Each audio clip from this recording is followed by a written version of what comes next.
ఎటువంటి కంటి సమస్యకైనా 100% ఆయుర్వేద పరిష్కారం సంజీవన్ నేత్రాలయ. అందరికీ నమస్కారం. నేను Swarupa Potlapalli. Welcome to Suman TV. కర్ణాటకలోని ప్రముఖ పుణ్యక్షేత్రమైన ధర్మస్థల మంజునాథ ఆలయంపై మిస్టరీ ఇంకా కొనసాగుతూనే ఉంది. సిట్ జరిపిన తవ్వకాల్లో ఇప్పటికే 2 అస్థిపంజరాలు బయటపడ్డాయి. అయితే 1995 నుంచి 2014 వరకు వందలాది మంది ఆడపిల్లల్ని, మహిళల్ని పూడ్చిపెట్టానని ఓ మాజీ పారిశుద్ధ్య కార్మికుడు ఈ వార్తల్ని, ఇంత పెద్ద విషయాన్ని బయటపెట్టాడు. అయితే ఇప్పుడు అతనికి ప్రాణహాని ఉంది అన్నట్టుగా వార్తలు వస్తూ ఉన్నాయి. ప్రస్తుతం నాతో పాటు ఉన్నారు సీనియర్ అడ్వకేట్ ఎడ్విన్ కేదాసి గారు. ఆయనతో మాట్లాడి ఈ కేసు గురించి అనేక విషయాలు తెలుసుకుందాం. నమస్తే ఎడ్విన్ గారు. మీరు కూడా ధర్మస్థల కేసుని ఫాలో అవుతూ ఉన్నారు కదా, తవ్వకాలు జరుపుతూ ఉన్నారు. ఇన్ని రోజులు ఎవరో ఒక వ్యక్తి వచ్చి అంత పెద్ద ఆలయం మీద ఆరోపణలు చేయడం ఏంటి, దీన్ని పట్టుకొని తవ్వకాలు జరపడం ఏంటి అనే చర్చ కూడా నడిచింది. అయితే ఇప్పుడు అతను చేసిన ఆరోపణలకు తగినట్టుగానే ఇప్పుడు 2 అస్థిపంజరాలు కూడా బయటకు వచ్చాయి. ఎముకలు లాంటివి బయటపడ్డాయి, అవశేషాలు దొరికాయి. ఇక మీదట ఈ కేసు ఎలా ముందుకు వెళ్లే అవకాశం ఉంది? అవశేషాలు దొరకటము ధర్మస్థలి చాలా రోజుల నుంచి నడుస్తుందమ్మా. ఇది ఒక ప్రసిద్ధ శైవ క్షేత్రము. అయితే ఇంతకుముందు అసలు అంటే ఎప్పుడైతే ఈ పారిశుద్ధ్య కార్మికుడు తను ఎప్పుడైతే కంప్లైంట్ రేజ్ చేశాడో, ఎప్పుడైతే దాని మీద ఫస్ట్ ఒక ఇష్యూ రేజ్ చేసినాడో తనని ఎవరు పట్టించుకోలేదు. అంటే అసలు ఇతను చెప్పేది నిజమేనా? ఎందుకంటే దీంట్లో తెలియని పొలిటికల్ ప్రెషర్ ఉంటుందమ్మా. పొలిటికల్ ప్రెషర్ ఉంటుంది, ఇన్ఫ్లుయెన్షియల్ ప్రెషర్ ఉంటుంది. ఎంతమంది ఇన్ఫ్లుయెన్షియల్ పీపుల్ దీంట్లో ఇన్వాల్వ్ అయి ఉన్నారు అనేది తెలియదు. ఇంకోటి, ఇది ఒక ప్రసిద్ధ శైవ క్షేత్రము, టెంపుల్. ఎంతోమంది వస్తూ ఉంటారు, ఎంతోమంది పోతూ ఉంటారు. అయితే ఇక్కడ 2 థింగ్స్ ఉన్నాయమ్మా. ఒకటి, ఒకవేళ నిజంగా అట్లాంటిది జరిగితే ఇంతవరకు ఎందుకు కంప్లైంట్ చేయలేదు అనేది ఒక డిబేట్ నడుస్తాం. ఇంతమంది అదృశ్యమైనప్పుడు, ఎన్ని వందల మంది శవాలు నేను పూడ్చిపెట్టినా అని చెప్పేసి ఎవరైతే ఈ పారిశుద్ధ కార్మికుడు చెప్తున్నాడో, ఇంతమంది మిస్సింగ్ ఉన్నప్పుడు, ఇంతమందిని శవాలుగా మార్చినప్పుడు, బ్రతికున్న మనుషుల్ని శవాలుగా మార్చినప్పుడు ఎందుకు ఒక కంప్లైంట్ రిజిస్టర్ కాలేదు అని 2012లో ఒక సౌజన్య అనే అమ్మాయిని, ఒక 17-year-old మైనర్ని రేప్ అండ్ మర్డర్ జరిగింది అక్కడ. పోలీస్ దాన్ని కేసు రిజిస్టర్ చేయలేదని చెప్పేసి దాని మీద కూడా చాలా హ్యూమన్ రైట్స్ ఆర్గనైజేషన్స్, సోషల్ మీడియాలో చాలా, అంటే అప్పుడున్న ఆ మూమెంట్లో ఉన్న సిచ్యుయేషన్లో చాలా ప్రొటెస్ట్ జరిగింది. అప్పుడు ఏంటంటే సిబిఐకి దాన్ని ఇంట్రెస్ట్ చేసినారు. అక్కడ కూడా ఏం రాలేదు. ఇప్పుడు ఏదైతే తాను క్లెయిమ్ చేస్తున్నాడో, చెప్తున్నాడో, దాంట్లో కూడా ఇప్పుడు ఏంటంటే సుజాత అనే ఒక మహిళ తప్ప ఇంతవరకు ఎవరు బయటికి రాలేదమ్మా. సో ఏంటంటే ఇది ఒక హైప్ కోసం చేస్తున్నాడు, లేకపోతే ఈయనను ఎవరో ఇన్ఫ్లుయెన్స్ చేసేసి ఈయనను వాడుతున్నారు, లేకపోతే ఎవరినో డిఫేమ్ చేయడానికి వాడుతున్నారు అని చెప్పేసి ఒక టాక్ నడిచింది ఇప్పటి వరకు. యాక్చువల్గా ఆయన మీద ఏం చేసినారు, అసలు ఈయన చెప్పేది నిజమే కాదు, ఈయన అబద్ధం చెప్తున్నాడు, ఓన్లీ హైప్ కోసం చేస్తున్నాడు, లేకపోతే ఆయన మానిటరీ గెయిన్స్ ఏవో ఉన్నాయి, ఎవరినో దీంట్లో ఫిక్స్ చేయాలని చూస్తున్నారు అని చెప్పేసి వీళ్ళు ఏం చేస్తున్నారంటే ఇతన్ని narco analysis test plus mind mapping కూడా ఈయనను కోర్ట్ పర్మిషన్ తీసుకున్నారు తన మీద చేయటానికి. అసలు అంటే ఫస్ట్ అట్ ఆ పాయింట్ ఆఫ్ టైం అసలు నిజంగానే ఎక్స్కవేషన్ అనేది అక్కడ జరుగుతుందా, అసలు ఇది నిజమేనా అనే ఒక డౌట్ కూడా మైండ్లో వచ్చింది, పబ్లిక్ మైండ్లో వచ్చింది. కానీ మరి ఎక్కడ ఇనిషియేటివ్ తీసుకున్నారో, ఎక్కడ దీన్ని స్టార్ట్ అయిందో తెలియదు. సెప్టెంబర్ 20th నాడు కర్ణాటక స్టేట్ గవర్నమెంట్ ఒక స్పెషల్ ఇన్వెస్టిగేషన్ టీమ్ని అపాయింట్ చేసింది. అప్పటి నుంచి దీని మీద కొంత కదలిక మొదలైంది. తర్వాత మరి వాళ్ళంతటా వాళ్ళు ఇనిషియేటివ్ తీసుకొని స్టార్ట్ చేశారా ఎక్స్కవేషన్, లేకపోతే ఈయన చెప్పింది 100% నిజమని నమ్మారనేది తెలియదు మనకి. But it started giving fruitful results. That is the best part of the whole thing అమ్మా. న్యాయస్థానానికి కావాల్సింది సాక్ష్యాధారాలు. న్యాయస్థానం ఎప్పుడైనా కూడా సాక్ష్యమే అడుగుద్దమ్మా. కోర్టు ఎప్పుడైనా కూడా చట్టము కోర్టు ఎప్పుడైనా కూడా విట్నెస్ తోటి పోతూ ఉంటుంది. తర్వాత ఏంటంటే ఇప్పుడు జరిగిన 5 ఎక్స్కవేషన్స్లో ఏమీ రాలేదని అన్నారు.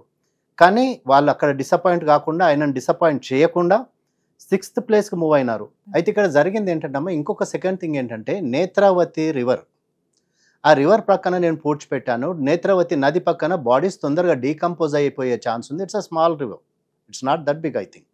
సో ఏంటంటే దాని పక్కన కూడా చుట్టూ సరౌండెడ్ బై దట్టమైన అడవులు, ఉజిలి అనే ఒక విలేజ్ ఉంది దాని చుట్టుపక్కల. సో ఏంటంటే వీళ్ళు చూజ్ చేసుకున్న ప్లేస్ కూడా ఎట్లాంటిది అంటే, ఎక్కడైతే బాడీస్ ఇమ్మీడియట్గా డీకంపోజ్ అవుతాయి, ఎక్కడైతే బాడీస్ అవశేషాలు దొరకవు అనే ప్లేస్లను చూజ్ చేసుకొని అక్కడ నాతోటి చేయించినారు, అందుకే నేను అక్కడ చేయటం జరిగింది అని చెప్పేసి చెప్తున్నాడు.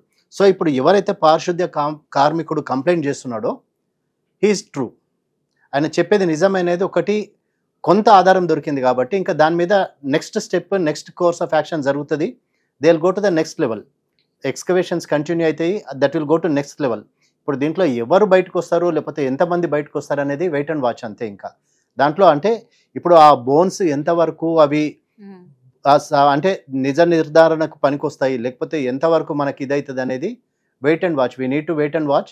అంటే దాంట్లో మైనర్ గర్ల్స్ ఉన్నారంటున్నారు, విమెన్ ఉన్నారంటున్నారు, మెన్ ఉన్నారంటున్నారు. మరి వీళ్ళను అంటే తాంత్రిక పూజల కోసం ఈ మర్డర్స్ అనేవి జరిగినాయా లేకపోతే ఈ కిల్లింగ్ అనేది జరిగిందా లేకపోతే పక్కనే మెడికల్ కాలేజెస్ ఉన్నాయి right round. There are medical college along with temples, there are medical colleges అంటున్నారు. సో మరి అక్కడి నుంచి డెడ్ బాడీస్ని తీసుకొచ్చేసి ఇక్కడ బరీ చేసినారా? ఇప్పుడు డెడ్ బాడీలు ఆ హాస్పిటల్లో యూజ్ చేసే డెడ్ బాడీలు పోస్ట్ మార్టం జరిగిన బాడీలనే అఫీషియల్గా లీగల్గా తీసుకొస్తారు. సో మరి వీళ్ళు అంటే ఒకవేళ హాస్పిటల్స్ ఏమైనా ఇన్ఫ్లుయెన్స్ చేసేసి అన్అఫీషియల్గా డెడ్ బాడీస్ని తీసుకొచ్చేసి వాళ్ళ ఆర్గన్స్ తీసుకున్నారా లేకపోతే ఆర్గన్ ఇదైంది అనేది రాకెట్ ఉందా అనేది కూడా that has to B come out, that has to come out, at to come. Edwin గారు, ఒక్క వ్యక్తి వందలాది మంది శవాలను పూడ్చిపెట్టడం అంటే చిన్న విషయం అంత కాదు. ఈజీ కాదమ్మా. అదే ఇప్పుడు ఒక డౌట్ ఏంటంటే ఇప్పుడు అసలు ఇతనికి ఎవరన్నా కోఆపరేట్ చేశారా ఆర్ ఈజ్ హీ అలోన్? ఒక్కడే ఉండి ఇంత చేశాడా? ఒక్కడుండి చేయడానికి ఛాన్స్ లేదమ్మా దీంట్లో. సో ఈయనకి ఏంటంటే ఎయిదర్ మెషినరీ సపోర్ట్ ఉండాలా. కొన్ని జేసీబీలు నడుస్తున్నాయంటే జేసీబీల సౌండ్ వస్తుంది. నైట్లో మీరు ఒకవేళ జేసీబీ నడిపించినా కూడా దాని సౌండ్ చాలా హై డెన్సిటీలో ఉంటుంది. ఇది జేసీబీ సౌండ్, జేసీబీ సౌండ్ అయినా లేకపోతే చైన్ మూవర్ సౌండ్ అయినా హెవీగా ఉంటుంది. ఇప్పుడు ఇన్ని డెడ్ బాడీలు బరీ చేసినప్పుడు మన జేసీబీని ఎవరొకరు నోటీస్ చేస్తారు, అక్కడ అంతమంది తిరుగుతూ ఉంటారు.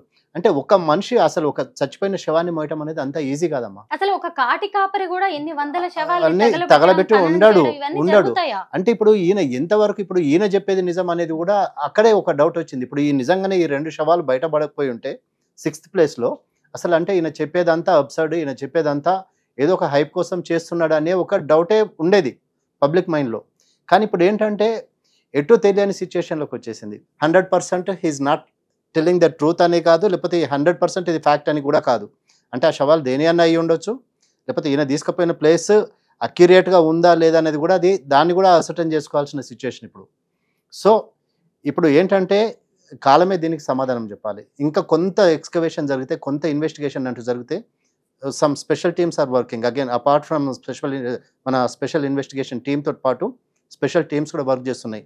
అంటే ఇంకా ఏమైనా మిస్సింగ్ కంప్లైంట్స్ ఎక్కడైనా వచ్చినాయా లేకపోతే అన్రిపోర్టెడ్గా ఏమన్నా ఉన్నాయా, ఎవరన్నా అంటే దీని మీద ఎవరు రిపోర్ట్ చేయకుండా ఎవరన్నా భయపడి బయటికి రాకుండా ఉన్నారని చెప్పేసి దాని మీద కూడా ఇంటెలిజెన్స్ నడుస్తూ ఉందమ్మా. దీని మీద we have to see and wait. ఇంతమందిని పూడ్చిపెట్టారంటే ఖచ్చితంగా దీని వెనక చాలా మందే ఉండాలి. పైగా ఒక వ్యక్తి బయటకు వచ్చి ఇదంతా చెప్పాడు, పాప భీతి కావచ్చు, లేదంటే ఇంకా వేరే కారణాలు కూడా ఉండొచ్చు. అయితే అతనికి ఏదైనా ప్రాణహాని ఉండే అవకాశం ఉందా? ఎందుకంటే ఇప్పటికే సిఐ మంజునాథ గౌడ అనే వ్యక్తి ఇతన్ని బెదిరించాడు అనే వార్తలు కూడా వినిపిస్తూ ఉన్నాయి.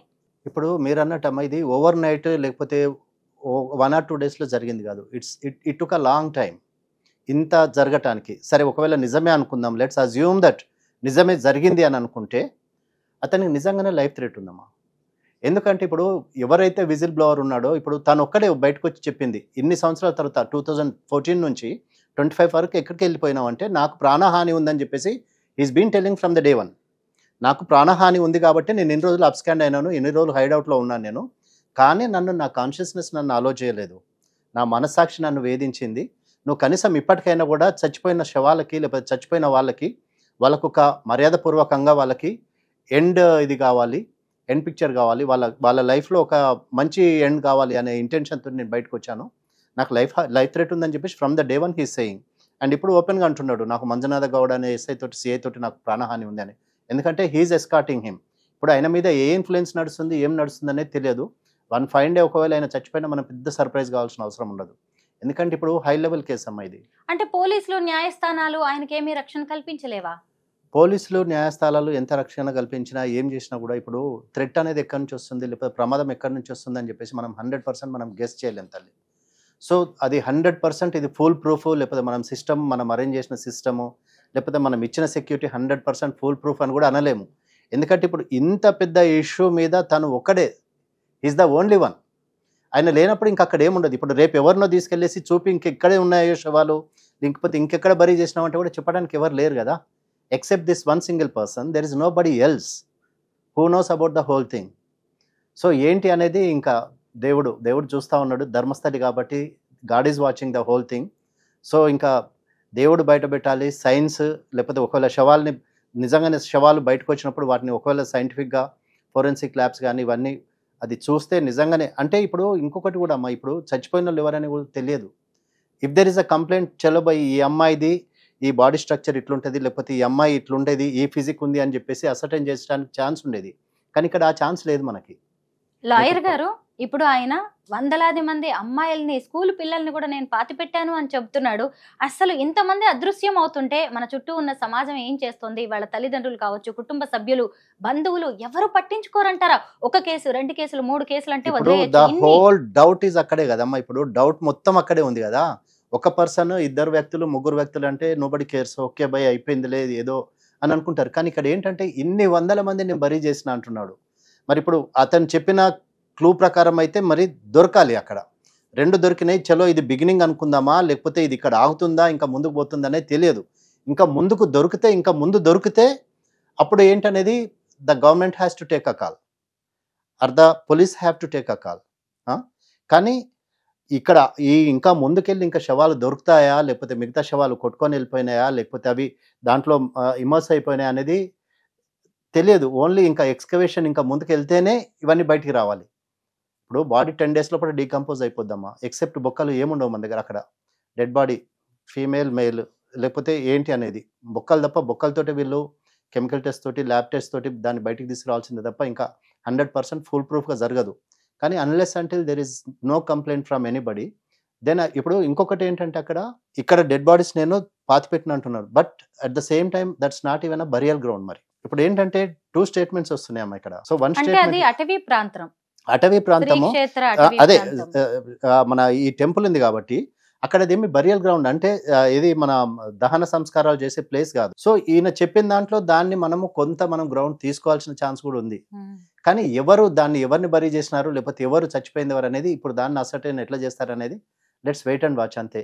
ఆర్ జుడిషియరీ ఎట్లా తీసుకుంటుంది, కోర్ట్స్ ఎట్లా తీసుకుంటాయి, police how they will investigate the whole thing అనేది మనం వెయిట్ అండ్ వాచ్ అంతే. ఇంకొకవేళ నిజంగానే తను చెప్పినట్టు ఒక బల్క్గా బంచ్ ఆఫ్ డెడ్ బాడీస్ ఒకే దగ్గర దొరికితే, ఒకే దాంట్లో డంప్ చేసి ఉంటే, ఒకవేళ అట్లా లార్జ్ నెంబర్లో దొరికితే ఇంకా 100% అది 100% he's telling the truth and this is a fact and it has to be proven అనేది కాల్ తీసుకోవాల్సి ఉంటుంది కోర్ట్స్ కానీ పోలీస్ కానీ. So let's wait and watch అమ్మా అంతే ఇంకా. And let's pray for the dead bodies and for the souls, for their souls. Dharmasthala case ఇక మీదట చట్టపరంగా ఎలా ముందుకు వెళ్ళబోతుందో చక్కగా వివరించారు. Thank you so much Edwin garu. Welcome అమ్మా. సుమన్ టీవీలో మీ పర్సనల్ అండ్ బిజినెస్ ప్రమోషన్స్ కోసం కింది నెంబర్కి కాంటాక్ట్ చేయండి.